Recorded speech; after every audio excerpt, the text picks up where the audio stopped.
From the 1011 Now streaming studio, this is The Night Beat. Sponsored by Pella Windows and Doors of Lincoln. Good evening. I'm Danielle Shenk alongside WOWT's Brian Mastry with your headlines for Monday, November 3rd. We'll check in with our Omaha sister station before some devastating news for Nebraska football. But first, a former Lincoln sports reporter is accused of killing her mother in Wichita, Kansas. Police say 47-year-old Angel Lynn Mock was arrested on suspicion of first-degree murder after her mother, 80-year-old Anita Avers, was found stabbed multiple times inside a southeast Wichita home Friday morning. Mock worked as a sports reporter at ABC 8 KLKN in Lincoln from 2002 to 2004. Mock was treated at a hospital before being booked into the Seguin County Jail. The case remains under investigation. Tracking domestic violence across the state, a Hastings man is in jail after firing a gun during a dispute Saturday night. Police say 38-year-old Tyler Utecht hit a woman during an argument, then went to the basement and fired a gun, likely to scare her. The bullet ricocheted, hit a wall, and struck a water pipe, flooding the basement. Utecht faces charges including third-degree domestic assault, terroristic threats, using a firearm to commit a felony, and unlawful discharge of a firearm. Back in Lincoln, 3 teenagers were taken into custody after police say they fired at a woman who caught them trying to break into her SUV early Sunday near 29th and E Streets. Police found 4 shell casings, bullet holes in the vehicle, and 1 in a nearby home. 19-year-old Josiah Cuevas, along with 17 and 13-year-old, face suspicion of attempted theft. Investigators are still determining who fired the gun. And a Lincoln teen was arrested early this morning after crashing a car while allegedly driving under the influence near North 31st and North Hill Road.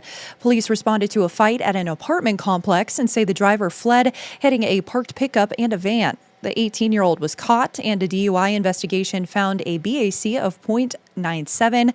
Charges include DUI, minor in possession, and operating a vehicle to avoid arrest. Now let's turn to our Omaha sister station, WOWT, for a look at some of their top stories. First Alert 6 anchor Brian Mastry joins us now with the latest. Brian? Good evening, Danielle. We begin with reaction from Dodge County officials in Fremont. This is a wild story. The Council Bluffs, Iowa police chief claims that Dodge County deputies recently dropped off an inmate at an Iowa gas station, calling it a courtesy ride. As you saw there, he was still in his inmate jumpsuit and was soon arrested for acting erratically. Well, the Bluffs police chief says good neighbors don't take their problems and dump them in someone else's yard. The Dodge County attorney says she is reviewing the facts, but will not comment beyond that until a review is finally completed. All right, let's talk now about the ICE facility in McCook. Yeah, we have an idea of the detainees will be coming in the next day or two. Governor Pillen expects it'll take 2 to 3 weeks to get up to 200 detainees into that former work camp here, believing the number will be up to 300 by the end of the year. The government spent $6 million on renovations.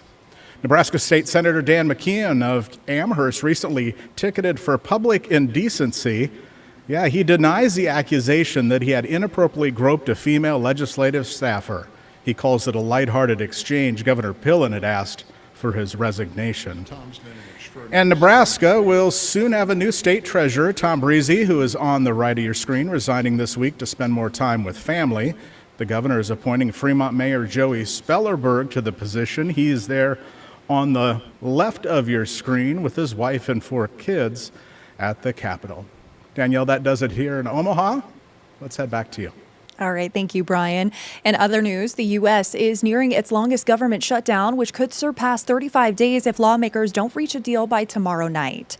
Amid the shutdown, millions of SNAP recipients got partial relief after judges ruled the program must continue, with the USDA tapping $4.65 billion from its contingency fund. But payments could still take up to 2 weeks to arrive, so local groups are stepping up to help.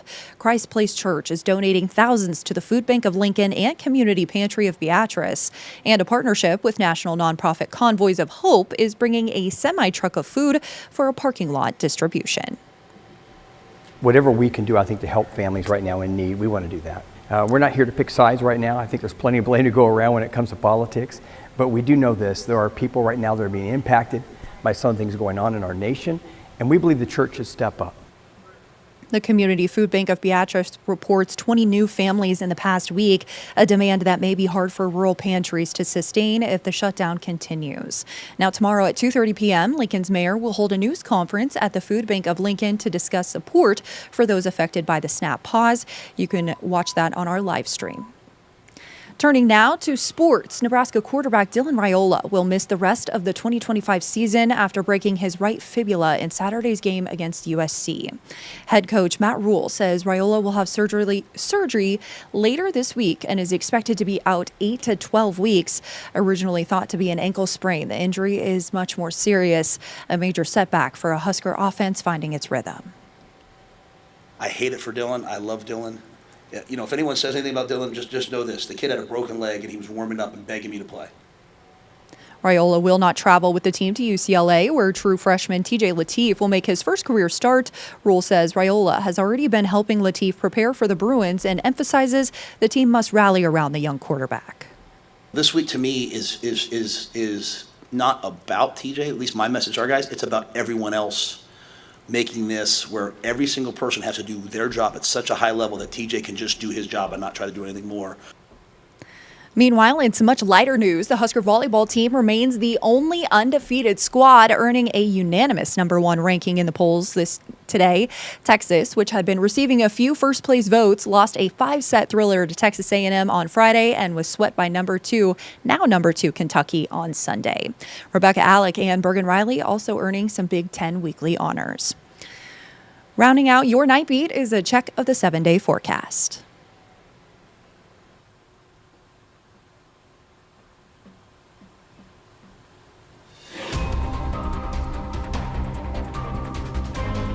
You've been listening to The Night Beat. Sponsored by Pella Windows and Doors of Lincoln.